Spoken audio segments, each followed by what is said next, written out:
I got behind this guy on a descending course and was gaining on him, and I opened fire, and I had a number of hits on his wings and fuselage, and he immediately broke hard up. And again, I was overrunning him, so I had to go up and then back down. But when I turned back down, I found him coming up at me, and I'd not to this day figured out how he did that. But I know that he got on my tail.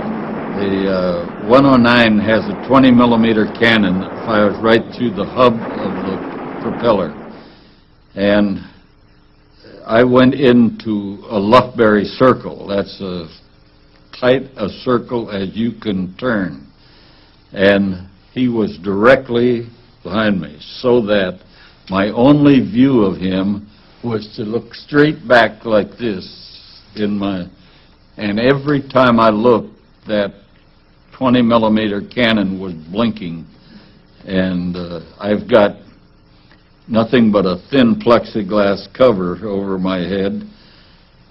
Fortunately, those shells were going just behind my tail. I made, I think, probably 75 to 100 circles.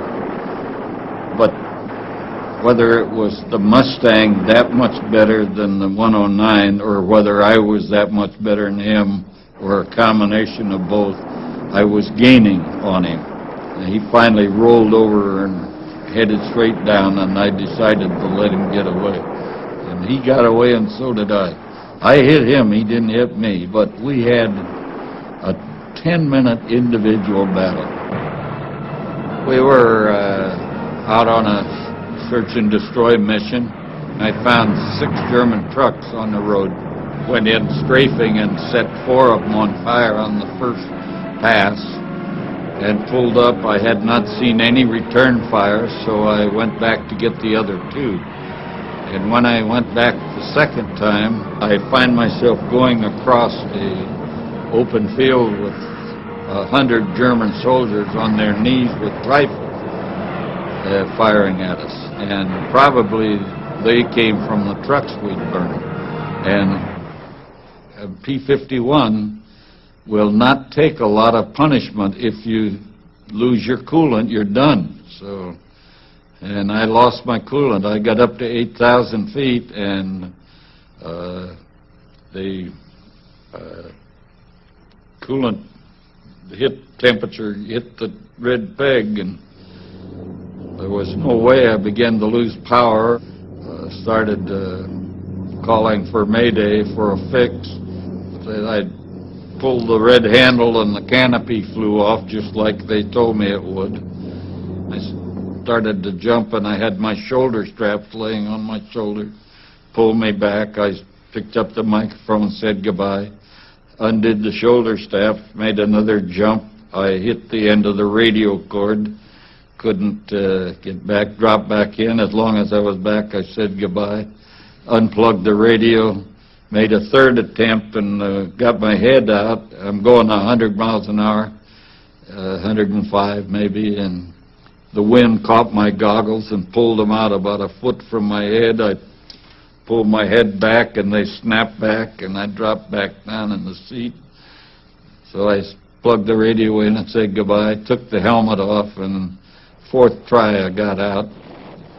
Found myself hanging very quietly over a tank battle down below me. Quiet up in the air, no sound in the air, but a lot of sound, gunfire. Both heavy and light gunfire down below. I was east of Metz, and the Germans still held Metz. I get on the ground, I hid under a bush. A German half-track pulled into the field, and 2 soldiers with rifles were looking for me. I thought, well, they know I'm here, so I stood up and put my hand up. Got halfway there, and I noticed that over the German Iron Cross was a crudely painted white star, and there were a captured vehicle, and they were part of Patton's Third Army, and they were 40 miles ahead of where people thought they were. And so I got a ride with them. And the next day they flew me back by a Cub observation plane from my base. In April '45, I was on a search and destroy mission. I was at 12,000 feet with 4 planes. I spotted movement down below me, and I recognized the silhouette of a Messerschmitt 262 jet, and I had 10,000 feet altitude. He was at 2. So I rolled over. I was determined he wasn't going to get away from me, so I beat Chuck Yeager through the sound barrier. I thought the airplane was coming apart. I went into what's called compressibility, lost complete control of the aircraft. It felt like the control stick had become unhooked. It was all over the cockpit and nothing happened. And as I'm going down to lower altitude, the thicker the air got, the more I began to feel something on the stick. I prayed for it to be there, and I began to ease out, and I came out, and would you believe the 262 was right square in front of me. I don't think I moved 2 degrees before I started shooting. And I shot a piece of one wing off and shot the left jet on, set the left jet on fire. And I was overrunning him, so I pulled off and was going to come back, but by the time I pulled off, he was going straight up. P51s won't go straight up very long. I tried to go after him, but he was going straight up, and I thought I'd lost him. One jet was burning, and all of a sudden he stopped and started sliding back down, tail first, and he ejected and hung in his parachute. And I felt like the champion of the world. I was ecstatic. In 1996, I think it was, I went to the German fighter pilots meeting and met the pilot I shot down. He and his wife both gave me a big hug. He says, "You saved my life." He said, "I had 25 pilots in my unit when you shot me down," and he said he had a bullet wound in his left side, so he never had to fly again. And because of that, he said 3 weeks later, there were only 4 of my unit alive, and he said, "So you saved my life." So I said, "No problem, buddy, anytime." Luftwaffe pilots frequently mistook the 51 for an Me-109. That led to some strange episodes in the air. The Germans didn't know what it was, and in fact, on one early mission, a 109 joined the formation and flew alongside for 10 seconds before he recognized what he had done and peeled off, and I headed away. I don't remember whether somebody got him or not.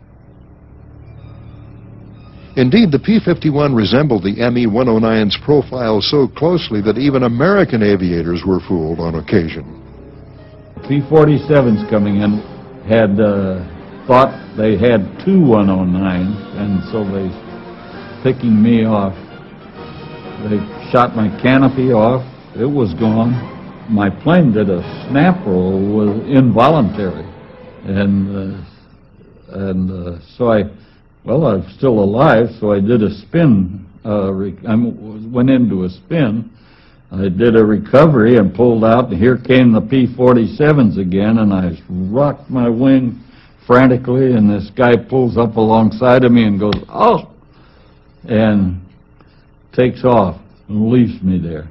And I didn't know how badly my plane had been hit. The radio worked, the controls worked.